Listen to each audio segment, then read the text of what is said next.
அனைவருக்கும் வணக்கம். தந்தை சொல்மிக்க மந்திரம் இல்லை என்ற தலைப்புல நம்ம பார்க்க போறோம். தந்தை, அப்பா என்ற சொல்ல எத்தனை மந்திரங்கள் அடங்கியிருக்குன்னு பார்ப்போமா? தந்தை என்பவர் 1000 ஆசான்களுக்கு சமம். இப்ப இருக்க குழந்தைங்களை கேட்டானா உனக்கு யாரை பிடிக்கும், ஃபர்ஸ்ட் ஹீரோ யாருன்னு கேட்டா பெரும்பாலான குழந்தைகள் என் அப்பான்னு தான் சொல்லுவாங்க. இப்ப தசரதர், ராமர், இவங்க 2 பேத்துக்கு இடையில தந்தை பாசத்தை நம்ம கொஞ்சம் விரிவா ஆலோசித்து பார்ப்போமா? விஸ்வாமித்திரர் அரண்மனைக்கு வராரு. நான் ஒரு வேள்வி வளர்க்குறேன், நீ எனக்கு உதவி செய்யணும் அப்படின்னு சொல்லி கேட்குறாரு. அப்போ நம்ம தசரதர் சொல்ற தருகை எதுவாயினும் கேளேன் அப்படின்னு சொல்றாரு. உடனே விஸ்வாமித்திரர், நான் கேட்பது பொன்னும் பொருளும் அல்ல, பூவும் வழிபாடும் அல்ல, உன் திருமகன் நன்மகன் ராமனை எனக்கு தா அப்படின்னு சொல்லி கேட்குறாரு. தசரதர் எதை கேட்டாலுமே கொடுத்துருவாரு. இவர் யாரை கேட்கிறார்? தன் கண்ணை கேட்கிறார், தன் உயிரை கேட்கிறார், தன் தவ புதல்வனாகிய ராமனை கேட்கிறாரு. நீ எதை கேட்டாலுமே நான் கொடுப்பேன், நீ ராமனை கேட்குற அப்படின்னு சொன்னேன்.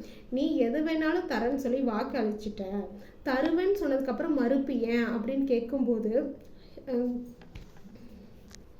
கேட்பதை அரசனால் தர முடியவில்லை என்றும் சொல்லலை, தன் மகனை விட்டு பிரியவும் அவர்னால முடியலை.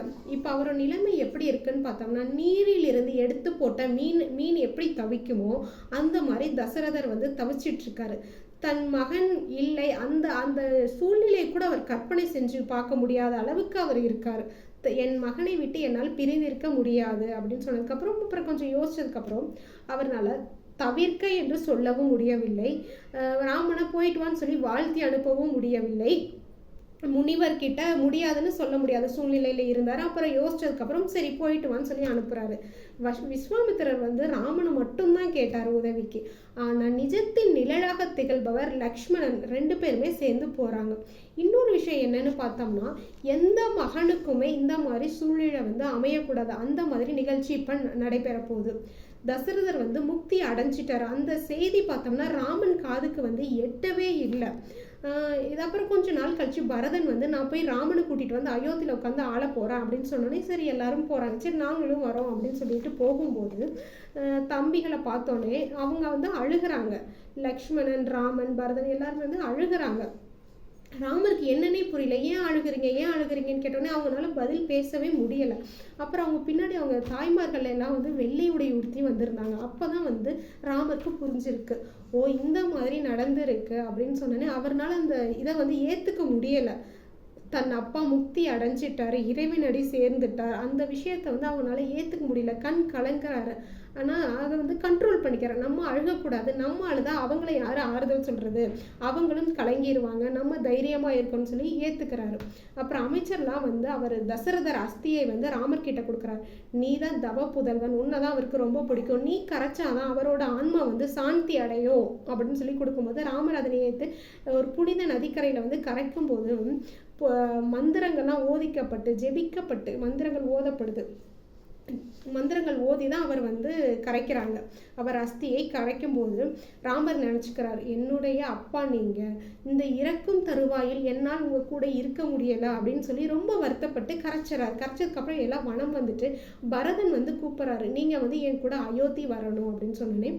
இல்லை, இது தந்தையின் வாக்கு, அன்னையின் ஆணை, என்னால் அதனை மீற முடியாது, நான் இங்கதான் இருப்பேன் அப்படின்னு சொல்லும்போது பரதன் சொல்றேன், நீங்க இல்லாம நானும் அயோத்திக்கு போக மாட்டேன். அப்படிங்கிறப்போ ராமர் என்ன சொன்னா, அயோத்திக்கு வந்தா தந்தையின் வாக்குக்கு களங்கம் விளைவிக்கும், தந்தை மகன் இருவருக்கு உள்ள மகத்தான உறவுக்கு பங்கம் விளைவிக்கும், குலத்தின் மேன்மையை சீர்குலைப்பதாக இருக்கும், எத்தனை இன்னல்கள் வந்தாலும் நான் வரமாட்டேன், என்னோட ஆணை, என்னோட கடமை இது, நான் முடிச்சுட்டு தான் வரணும் அப்படின்னு சொல்றப்போ கைகையை சொல்றாங்க, அவங்க தானே வரம் கொடுத்தாங்க, நீ போகணும், நானே உன்னை முக்தி அளிச்சிடறேன், நீ வந்துரு அப்படின்னு.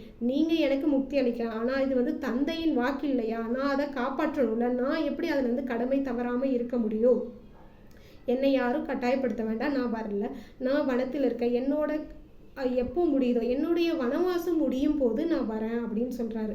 ஃபர்ஸ்ட் என்ன நமக்கு உணர்த்திச்சு, அவர் வேள்விக்கு போன்னு சொல்றப்போ ராமர் அப்பையும் போயிட்டார், எதுவுமே கேட்கல. இப்போ தந்தை முக்தி அடைஞ்ச பிறகும் கூட இது என் தந்தையோட ஆணை, நான் அதை பின்பற்றணும், தந்தை சொல்மிக்க மந்திரம் இல்லை என்ற வார்த்தைக்கு கட்டுப்படுத்தி கீழ்ப்பணிந்து ராமர் வந்து வரவே இல்லை. என்னோட வனவாசம் முடிஞ்சதுக்கப்புறம் தான் நான் வருவேன்னு சொல்லிடுறாரு. அனைவருக்கும் நன்றி.